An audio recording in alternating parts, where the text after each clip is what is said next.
Good afternoon, ladies and gentlemen. Good afternoon, Mr. Prabhu. Good Uh, afternoon. Ladies and gentlemen, I'd like to welcome you to this keynote session on the current and futuristic challenges of water in India with Sri Suresh Prabhu. Ladies and gentlemen, there's a growing demand for water coupled with poor waste management, and they have increased the water stress in many parts of our country. By 2030, the country's water demand is projected to be twice the available supply, implying severe water scarcity for hundreds of millions of people in the country. Combined land use and climate change is adding to that pressure. Water scarcity is an enormous concern.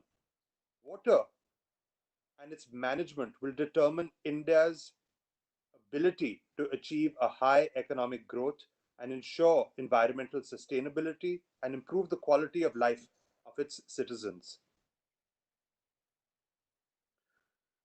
By widening the demand supply gaps in many parts of India, there is a need to embrace a new paradigm of water management and governance that looks at the diversification of sources of water as well as the identification of new additional sources, thereby bridging the gap of water security.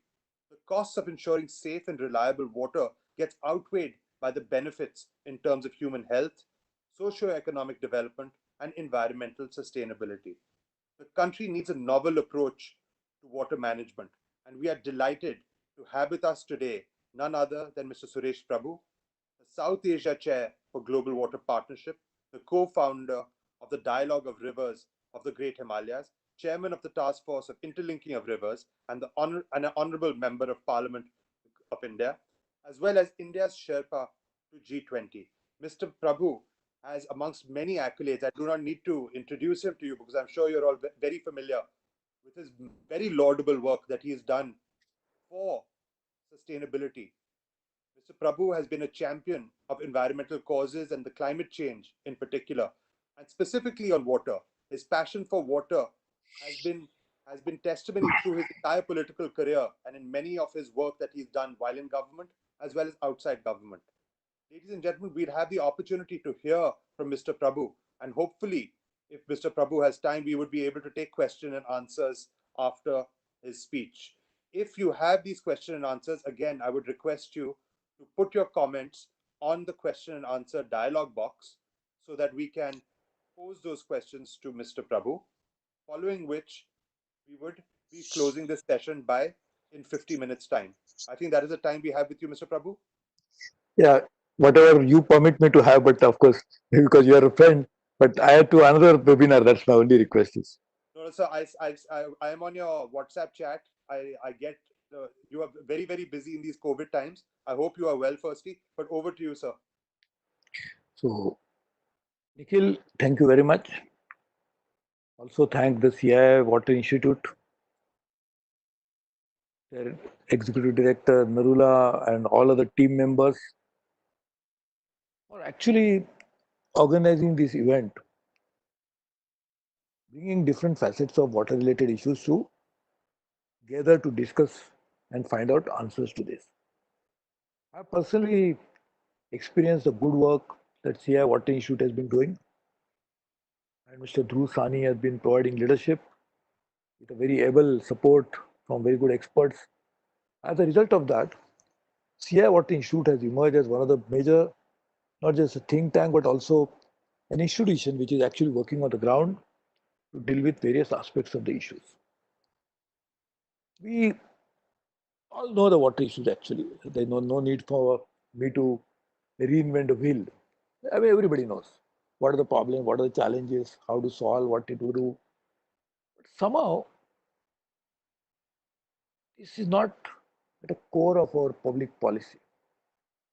This is not one priority which we feel should be addressed as, and also in a way superseding all other priorities. This is one issue. If it is addressed correctly, it will help us in many, many ways. Let us look at it today. Big public health crisis that the world is facing. Actually, the public health crisis today has becomes some of the most important issue in the world. So we are willing to make packages of trillions of dollars to address it because of the economic consequences that will follow. We are willing to lock down. We are willing to do anything. Planes, 97% of the flights are grounded. There are no trains working anywhere in the world, no cars flying on the road. Very unusual situation. Why? To save lives. Do you know that in countries like India or even most of the developing countries, two-thirds of the diseases are on account of poor quality of water. One-third of the deaths, the fatalities, are on account of waterborne diseases. Can you imagine? Public health becomes such a big priority for the whole world, and therefore we are willing to pay such a huge trillions of dollars of price for it in economic terms. How do you then ignore a water problem? If the global community join hands and decide to address water problem, we'll be able to save millions of lives. We'll be able to make people more productive. Because if people are sick, they are not able to come to work properly, then we'll be able to work in a better manner. Today we are all working at home. But in fact, the water quality is an issue which will even catch a disease at home. Because the quality of water is something which is a very great, important issue. Now, is it so difficult to address quality of water? If the entire global resources are mobilized to fight an invisible disease like this, a virus like this, is it something which we can be blind to see the challenge that we are facing today in the world? Therefore, I think water is a most important issue. And even in the context of pandemic, which has forced you and me to talk to each other through this platform, I think this pandemic should be a time to think about public health as an issue. And if you want to think at public health as a top priority issue, then to address public health, water becomes an issue. So quality of water should be one of the most important issue that we should be taking up. Now in India, if you recall, when you're of course, Nikhil is much younger than me, but when even Nikhil was a boy, I don't think he would have ever used a drinking water bottle for drinking water. This is so new last 20, 25 years, 30 years. That we are seeing now everywhere water bottle comes in. So just imagine the amount of money that we spend on making a bottled water available to people for drinking. Of course, the water bottle, if it costs whatever amount is cost 10 rupees, 15 rupees, the good part of it is the material part. The water is not costing that much. Why it is so expensive is because you are buying a bottled water, so that PET bottle, water bottle, that it's costing you money. So just imagine if we can make millions and billions of probably water bottle available for people to drink water, how much money will be required to treat water at source itself so that contamination goes away, the problems are addressed. The big problem of potable drinking water, therefore, comes from the fact that much of the water is no longer drawn from groundwater, but it is mined. Water mining is far different than drawing groundwater. Groundwater is an issue, and if time permits, I'll just speak about it. But water mining has resulted in people getting drinking water with all kinds of ingredients which may cause you cancer, which may cause you all kinds of diseases. So just imagine, therefore, we focus on quality of water as an issue and try to make available at a source properly. It would really help us in a big way. Now, water sources are very many different sources. One is obviously the flowing water, the rivers.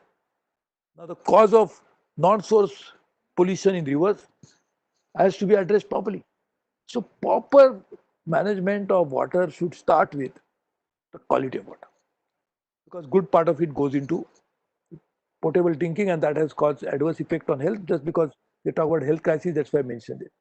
But going on an overall water issue, particularly in India, more than 86-87% of the water goes into agriculture. So when we talk about water management, it can have two different components: the supply side and the demand side. Now, if the water is going to be used for so much quantity in agriculture, how do you address the water issues without considering the use of water for agriculture? Nikhil is, of course, born in India, but his father must have been born in undivided India, right? I guess. So, your father came from a place wherein the most prosperous part of India that time. Why was it so prosperous? Because it had very fertile land. But to top the fertility, it was the most irrigated land. In fact, that part of India, undivided India, had the highest irrigation per square kilometer anywhere in the world. And that irrigation resulted in we reaping huge benefit.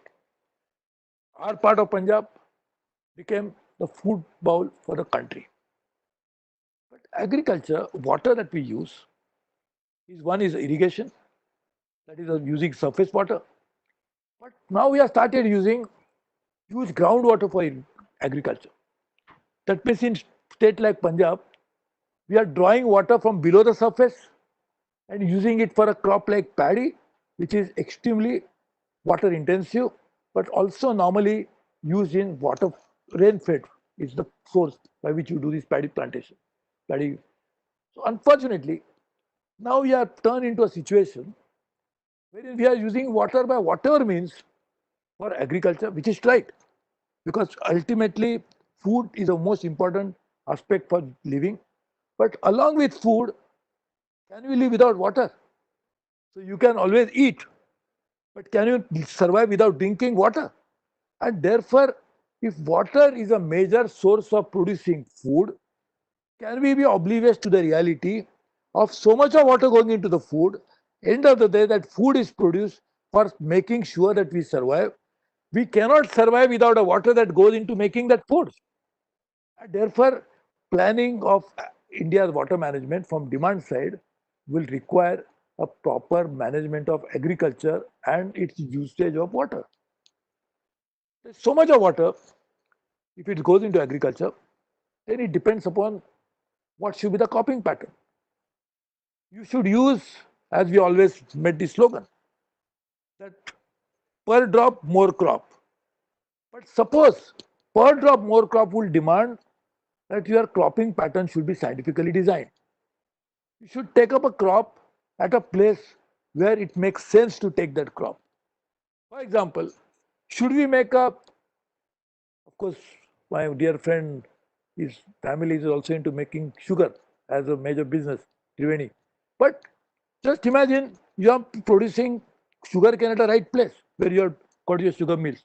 But if I decide to make a sugar cane, which is a very water intensive crop, into a place where it should not be done, then what is the purpose of it?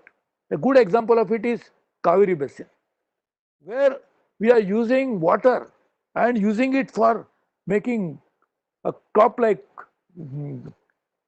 sugarcane only to lay my claim on that water, because under the interstate water dispute mechanism, I got a right to use that water.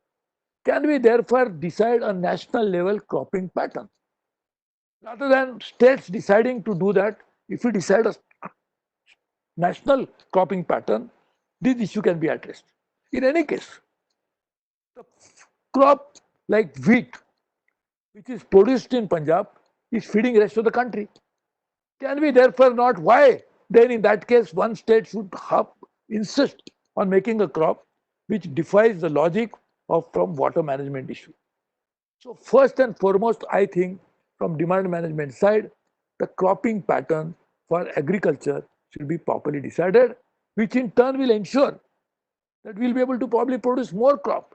The farmers will be more happy. So nobody is taking away the water from farmers. In fact, we'll in the process of doing this, will be able to give more water to farmers. How?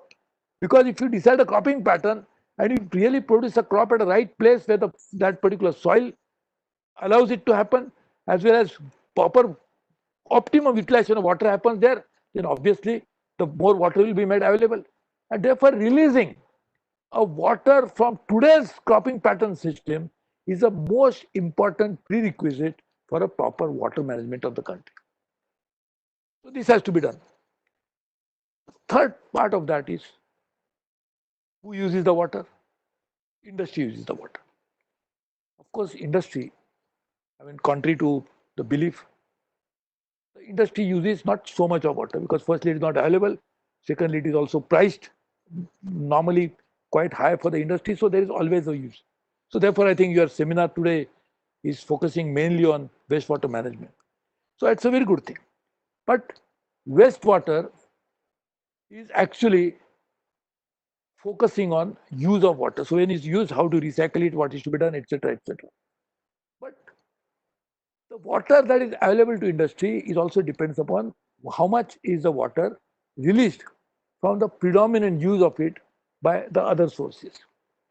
In industry, the major source of water is also goes into power sector. We need water for cooling tower purposes. Whenever we make a thermal power, nuclear power, we need cooling power, towers. The cooling tower at a cooling of water takes a lot of its proportion. In fact, it's really a time to think. When I was the Prime Minister, I had actually asked this question always, that can we not use, why you want to use a fresh water for this? Can you use saline water for it? In fact, some places they are using it now.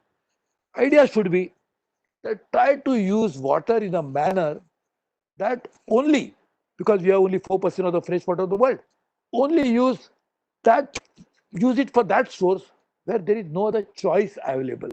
Use fresh water as a last resort, keep it as your reservoir, and use that fresh water only where no other source can satisfy the need for that water in that sector.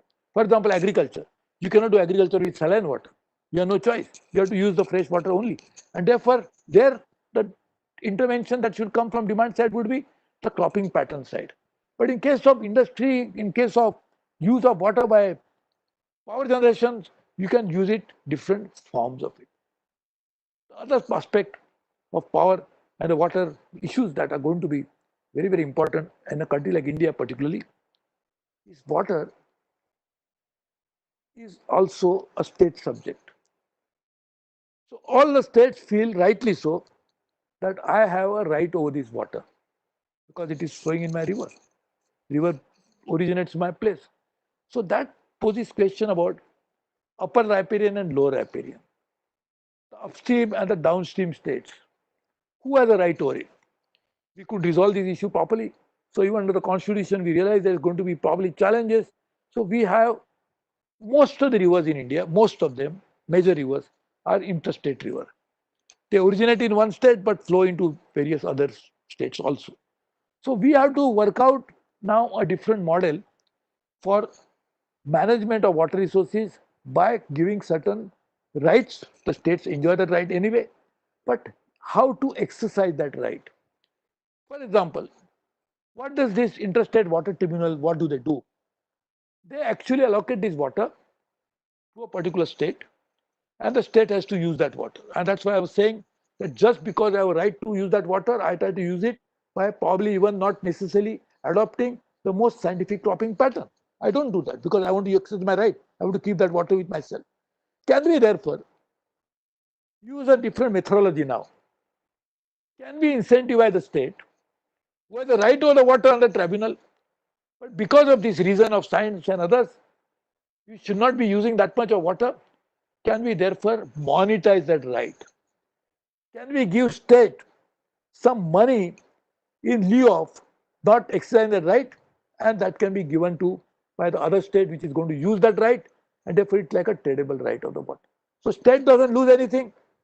State does not use that water only because I have right in whatever manner it is, not necessarily the most optimum use.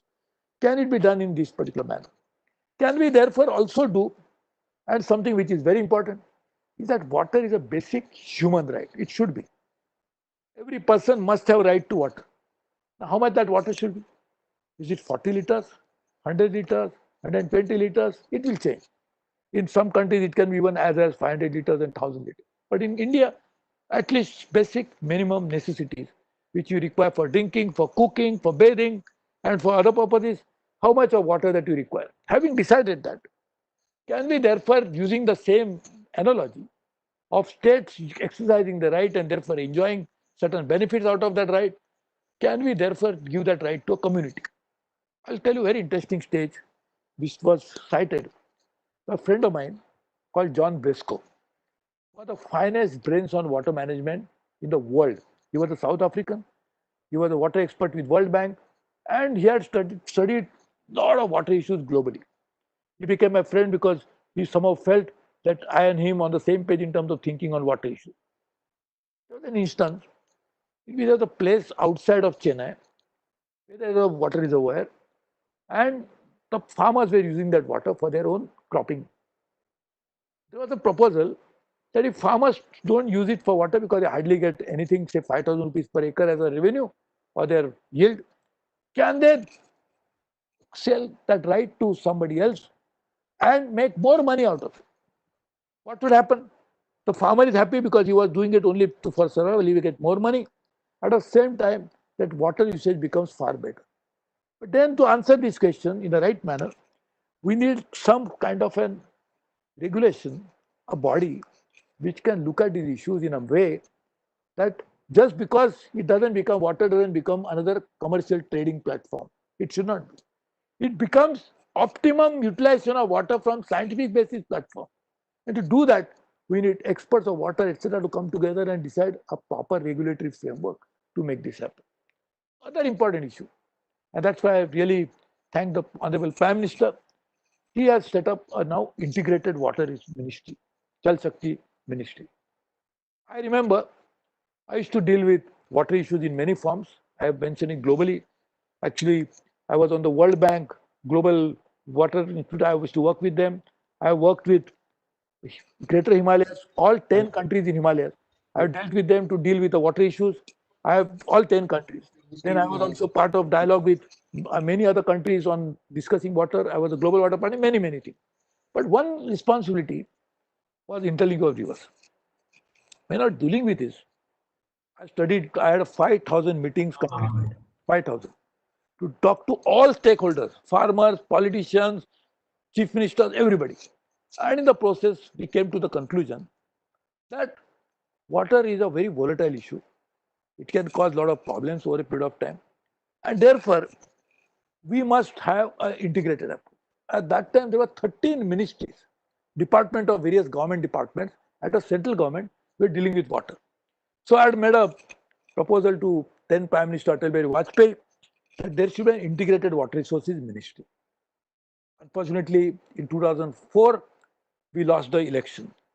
Otherwise, Atalji was very keen to do that. I really thank the Honorable Prime Minister Narendra Modi for creating this one Jal Shakti ministry, and which was a very ambitious program of making sure that every field gets water, every household gets water.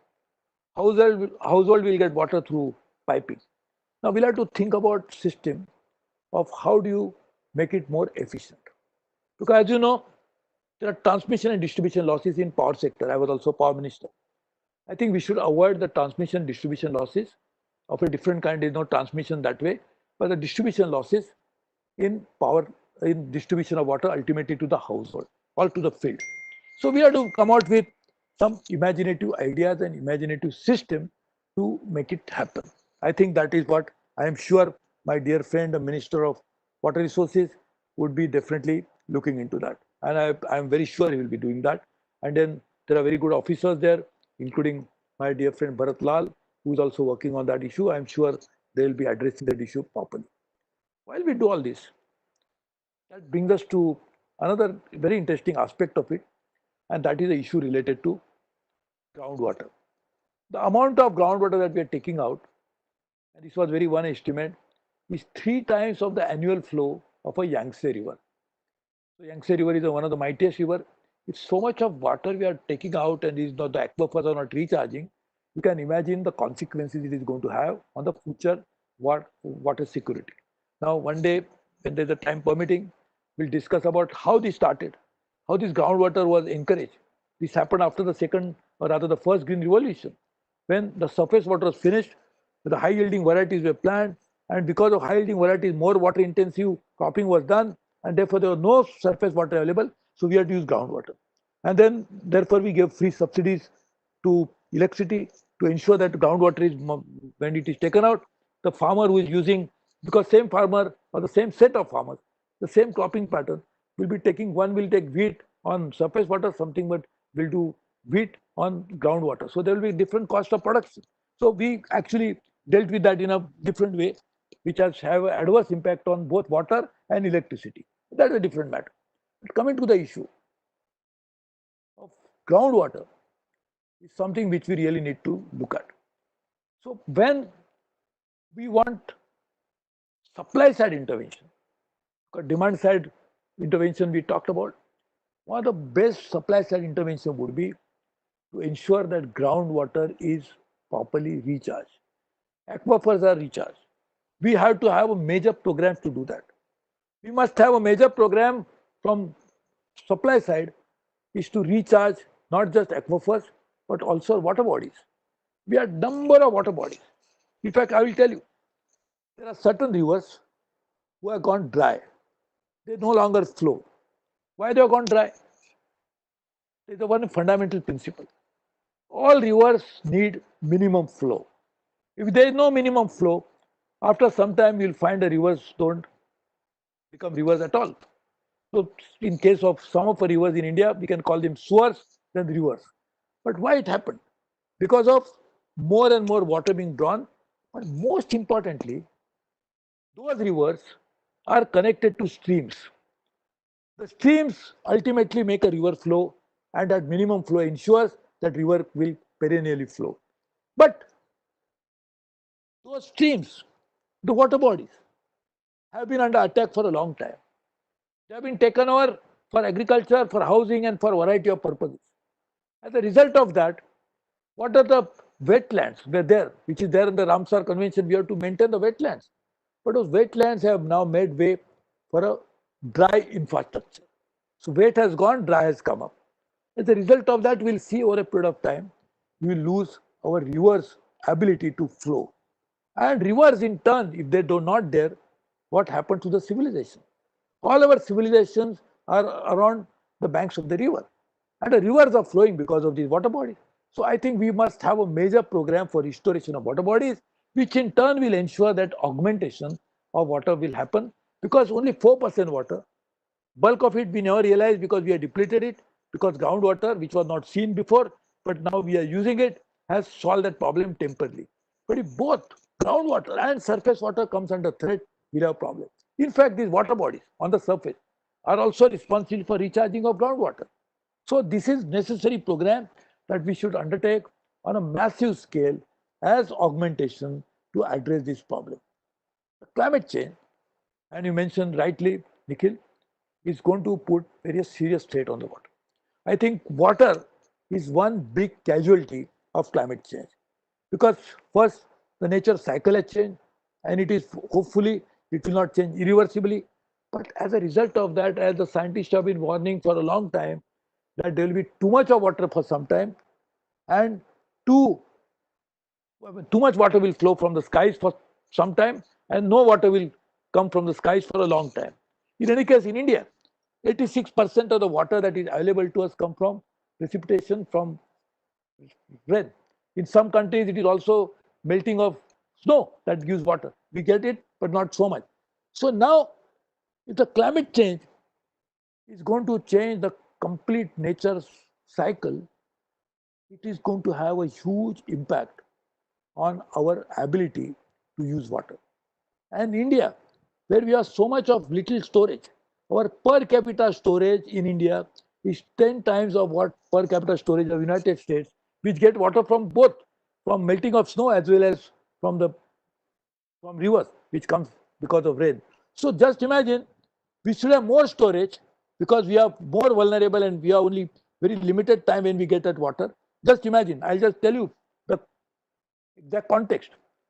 We get the normal monsoon in India is for few months. of which the good quality of water, which can store water, is not even for few days. So if you are getting few days water and you have to use it for a long time, for a year or more, because more I'm saying, because next year we don't know whether so much of rain will come, in that case our storage should have been more, but our storages are less than what they are. And therefore this is going to be a major challenge. Climate change is going to put. Also, the other aspect of climate change, which is heat going up, temperature warming, that means our crops will need more water. So while on one side the water is going to be, availability is going to be under threat because of climate change, on the other side the demand for water will increase because agriculture, as I said, uses more than 85% of the water, will need more water. So this is going to be a big challenge, twin challenge, which we'll have to face. Another issue of water sector management, which we normally don't take into account, we only talk about industry, we talk about agriculture, we talk about household, we talk about power generation. But one use of water has to be for environment protection, for ecology. Because the source of water itself is ecology. Ecology only is the way that water cycle produces water, is made available to you. And if the cycle itself is going to be disrupted and nature itself is not going to be taken care of, then how will you get water?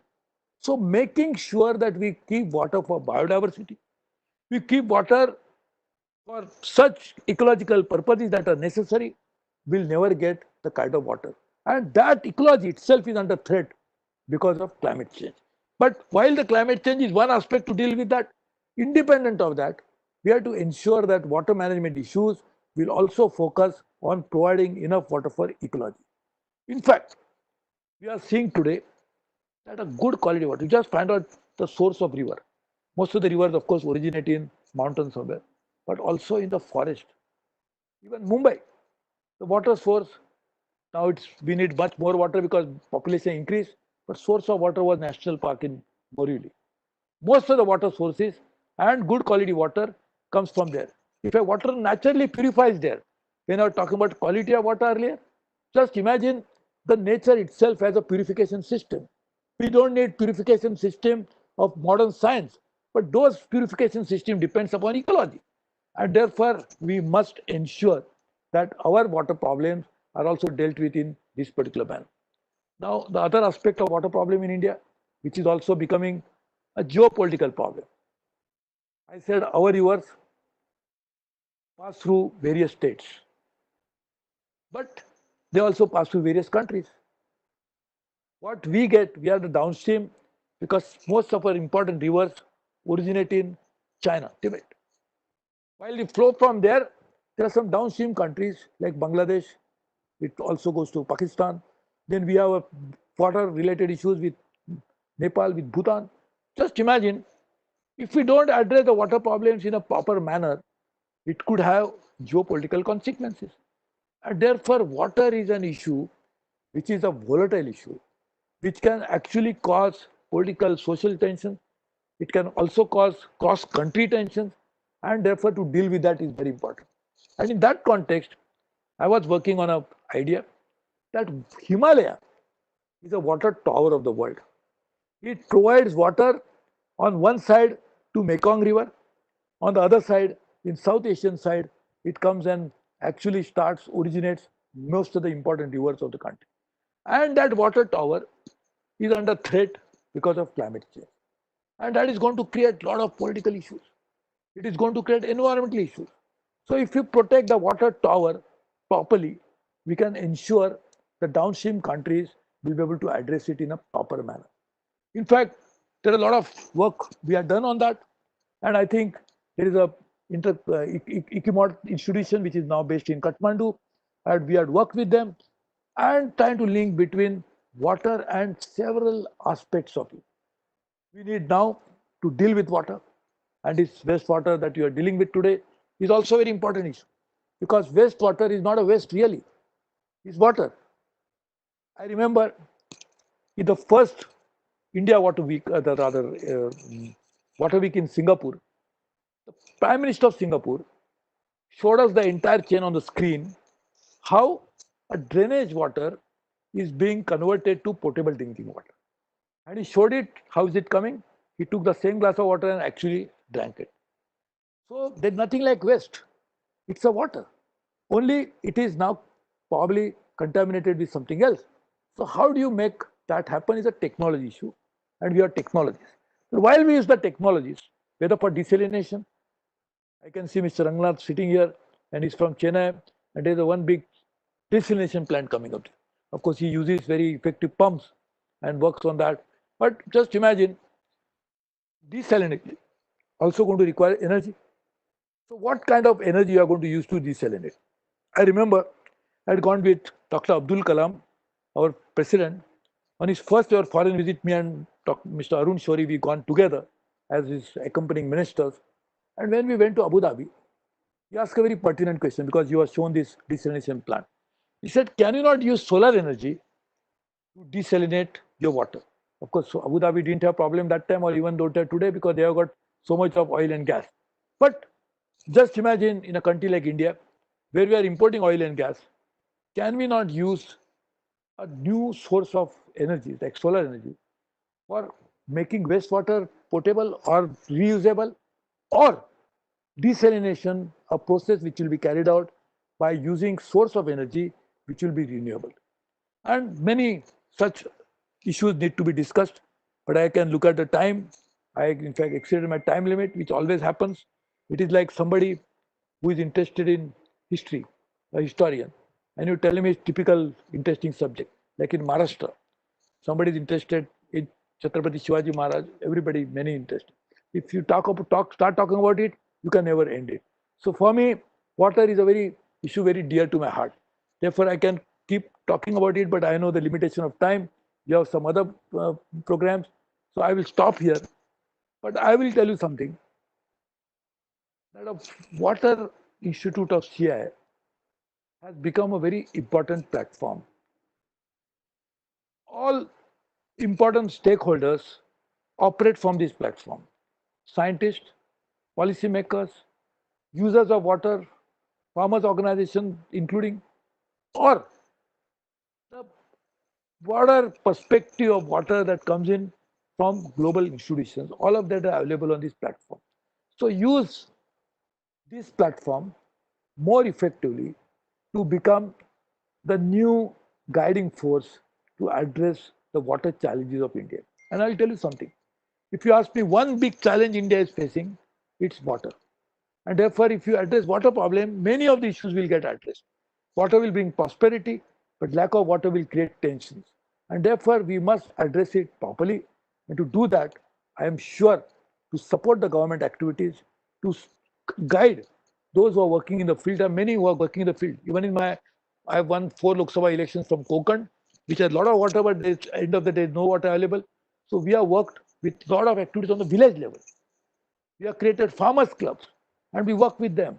So I think those grassroots organizations also could benefit from the guidance that we provided by the Water Institute of CI. So I will stop here, but before stopping, I will use this opportunity to once again offer my help and services to this institute for doing anything that will be worthwhile to promote the cause of water management in the country. But demand and supply side, both are important. Technology is important, people's participation is important, public policy is important, but governance system is important. All of that put together, if we can view around all this, is a new solution to the water problems of India and for that matter in the world. I didn't talk about the world because there are some good parts of the world like Latin America, there is too much of water, 26% of water with very less population, like 6% population. But in India, we have 4% water with 17% population. Maybe I'm wrong in 17% because it must have gone up by the time I'm talking to you. But we really need to therefore work on this very effectively, and we can do that provided we bring all of them together as we have done, and let's address it together properly and most effectively. Thank you very much. Thank you very much, Mr. Prabhu, for always a very comprehensive view on the sector. So we'll keep you for a few more minutes and take 2, 3 questions. But Yes, of please. course, as you rightly said, the population of the country is 17% of the global population, but we also have 20% of the animals, and so that's another stress on water resources. So that, but sir, you brought up a very important point in terms of tradable water rights for cities as such, where allocation of water from the center can happen in a more market based manner so that efficient decisions can be taken in terms of demand usage. Can the same be done for individuals or farmers, where we can assign individual water tradable rights, whereby you're ultimately creating an ecosystem where water is considered, even if it's not chargeable right now, that it's considered a precious resource, so that at some point down the line, people can pay the accurate economic cost of it. Now, whatever that accurate cost is there a way that we can move policy down that direction to think of it as an economic resource rather Let me than tell you, right? firstly, that is will be stretching little bit far to go to the individuals, but I think it should be done with the states. We should try to do it with the states. The state which has the right, like Tamil Nadu, is a lower happiness state. Tamil Nadu is always water scarce. If Karnataka and Tamil Nadu can agree on that you have so much of water rights because that is given the tribunal, but can Karnataka and Tamil Nadu therefore agree on some sort of a different arrangement which can give them this possibility? So I think we should work with the states to begin with. Thank you, sir. Can I ask Mr. Ranganath to ask you a question? Yeah, good afternoon, Mr. Prabhu. Good afternoon. Listening to you, you actually brought out the issue of water very holistically. There are a couple of things that come up to my mind. One is, if you're looking at a holistic approach, the first question is who owns water? So there have been a lot of talk, even from the past in some of the meetings that we've had, that could there not be one authority for water, either on a river basin or a watershed basis, one authority which then is not geographically sort of delineated in terms of states or anything, so where we can really ensure equitable distribution of water and riparian rights. That's the one question that I have. The other question, I didn't get a question. Sorry, Rangnath, please. would it be possible to have one authority for water? The question is who owns water? Okay. Yes. Okay, understood. Yes. Either on a river basin basis or a watershed basis, so that there is no geographical state-wise kind of thing, and riparian rights are available. That is one question that I have. The other one is what Nikhil just spoke about, and you said it would be difficult, the elephant in the room called pricing of water. There will be no business case created for water, even for ensuring that we collect enough for replenishment of assets to sort of manage water if we don't price water. So that still sort of stays where it is. I don't know what you would think of. And I'll ask all my three things and then you can answer. The last one, we actually are grading countries on the per capita availability of water. There will be no way that India ever will rise, because as you know that the numerator, the quantum of water available in whichever form, good, dirty, etc., has been the same ever since the earth was born. But the population is going up. The denominator is up and up. So this number is going to come down anyway.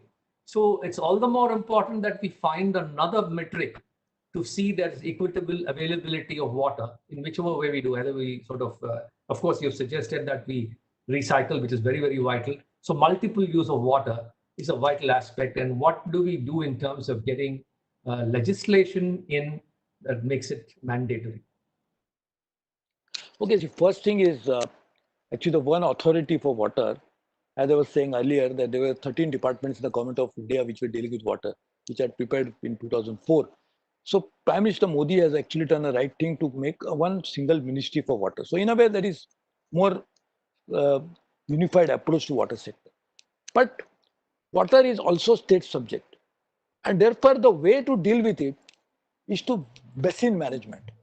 We should try to bring in a basin-wise management institution, whether it's a organization, committee, participation, which must consist of farmers, organization, as well as the governments, some sort of government representation, which will ensure, because see what happens is, river is a natural function. It is not artificially created body. Whereas the authority we deals with, it is an artificially created body. So we can say, I will create two bodies for two different states or three different states because water is flowing through three states, but basin is the same. So unless you bring that integrated approach towards management of basin, it will not help. So I think basin-wise management of institution is a very important thing in which farmers' organization should be present. That is very, very important. Number two, the free water. Actually, there's a misconception. Nobody gets free water in India, actually speaking. really speaking. See, those who live in slum, they buy water. They buy by bucket. And those others also paid. But there is a governance issue here. Like I remember when we were working as a Power Minister, we had seen that there was a Delhi Jal Board and there was a Delhi Vidyut Board. The losses of Delhi Vidyut Board transmission distribution was more than 50%. Why? Because the governance issue. Delhi is not a poor state that you can talk about. If Delhi can say that we are doing it because some states claim that they were giving the transmission distribution losses of power sector were high because farmers were getting it. The poor farmer never got electricity, but they were blamed for it. So the issue is governance. So therefore, free water is not a is actually a misnomer. People pay for water. So only thing is that how do you make the governance system work in a water sector properly? That should be the right question than deciding on. So I think we should really think about that. So either the utilities or the bodies or the systems, all governance related issues. And I think if we can work on that. And what was the last one you said? Last one, I said the way we measure water, per capita availability. If you measure by per capita, it is never going to be a good thing for India, for any country, because the numerator and the quantum of water available in whichever form is the same, but the denominator in terms of population is going up.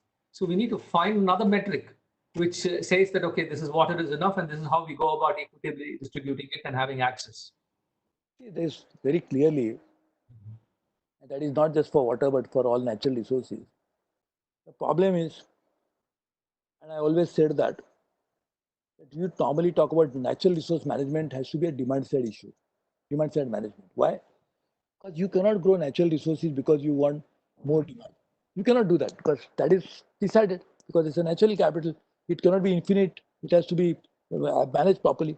So if the demand increases, then automatically the resource get depleted.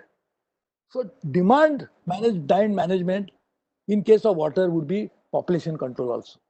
If you do population control, automatically number of people demanding that water will also properly get addressed. I think that's a tough one, Mr. Prabhu. How can you control population in a country like this? Even at 0.5%, it'll go up, in a country like India. The point is, do you have any choice? Just imagine that you already agreed that we have a limited water resources. And that limited water resource has to be used by X number of people. If that X becomes X2 or whatever number, automatically that per capita availability goes down. Oh, yeah. So therefore, we have to work on this properly. And that will also help in many other ways. We have to think about those measures properly and think about them adequately. But I think this is one way we should look at it properly. I think one thing I will tell you, it is not just water. All our natural resources are under serious threat. Biodiversity we are losing very fast. One of the reasons for it is the increasing human footprint. And the increasing human footprint, therefore, either has to be done through a variety of measures. But one of the measures I told you is this solution. Thank you. Thank you. Sir, we have a last question from Mr. Ajay Popat. Ajay, could I ask you to ask Sri Prabhu his question? Sureshji, namaskar. Namaskar, Ajay. How are you? Yes, I'm good. And so nice to see you after a long time.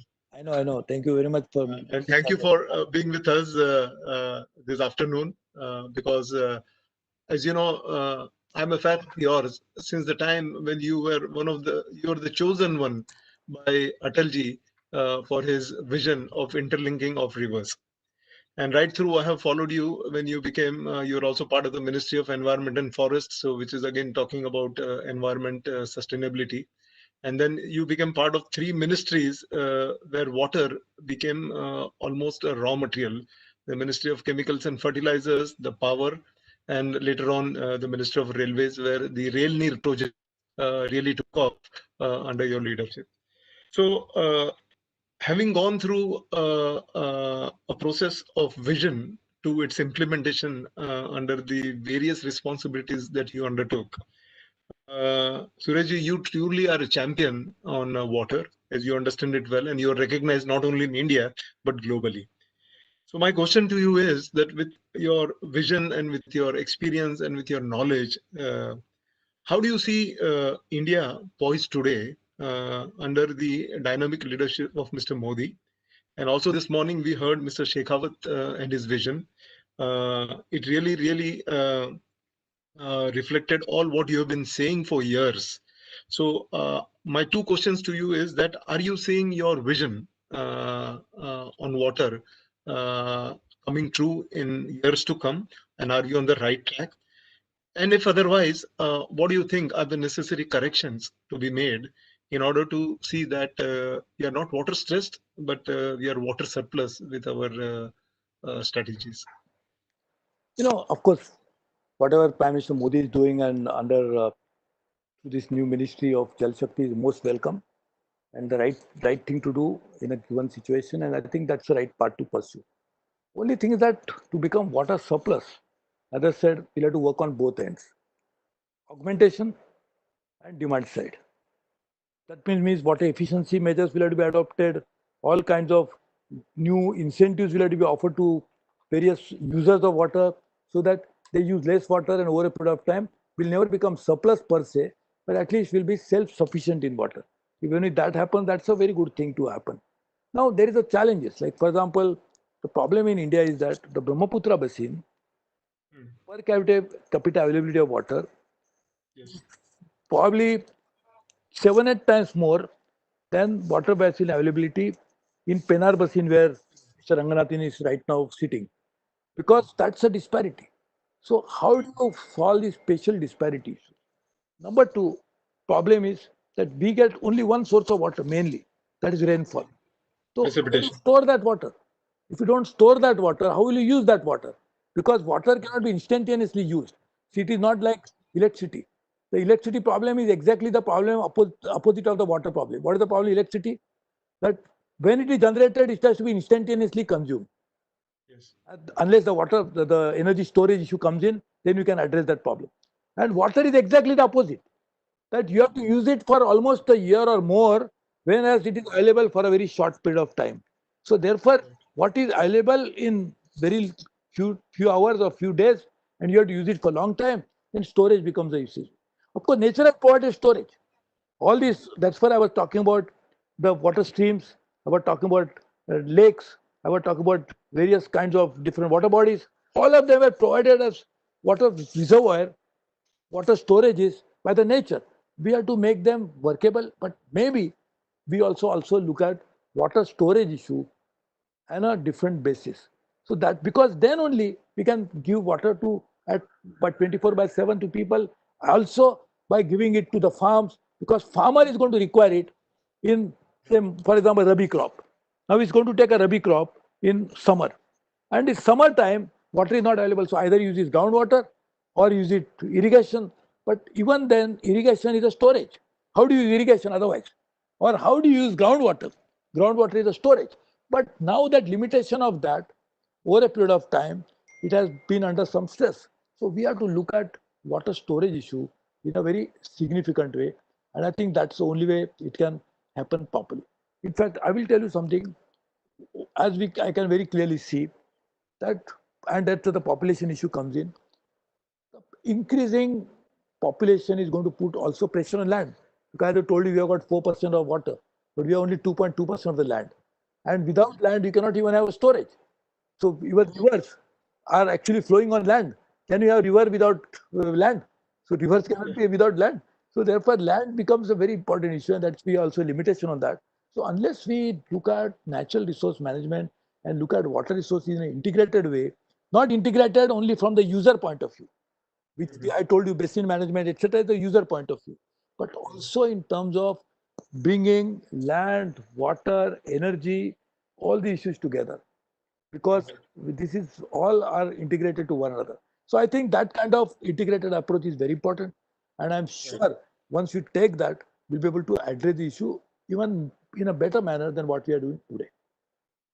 Thank you, Surajji. It's really nice listening to you and your vision. It really opens up our thought processes and our dimension, because otherwise we can tend to become myopic, and we can follow. I mean, we can not follow the holistic picture related to water management.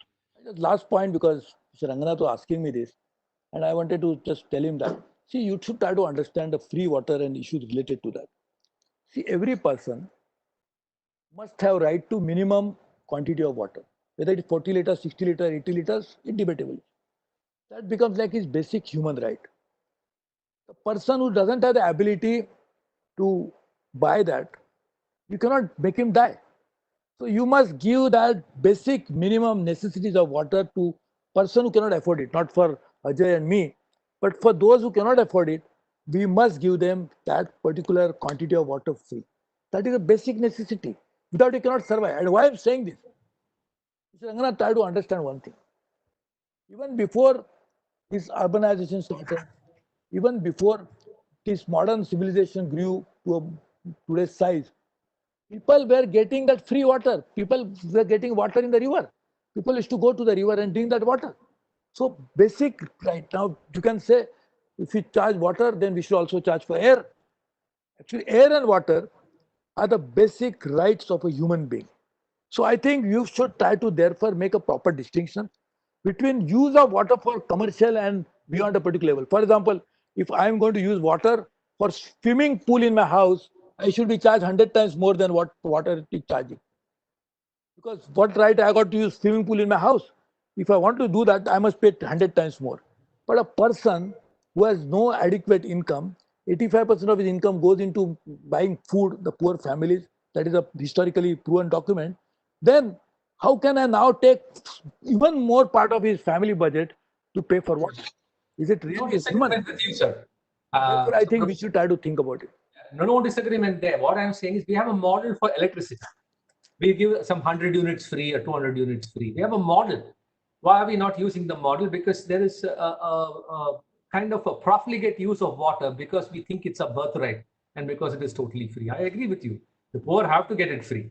But there is a per person, a per capita volume that we can give free beyond that charge, because then that's when we'll start saving the water. Otherwise, we won't save any water. We'll just let it flow. Ranganath, try to understand one thing. There are certain basic obligations the state has towards its citizens. Basic obligations.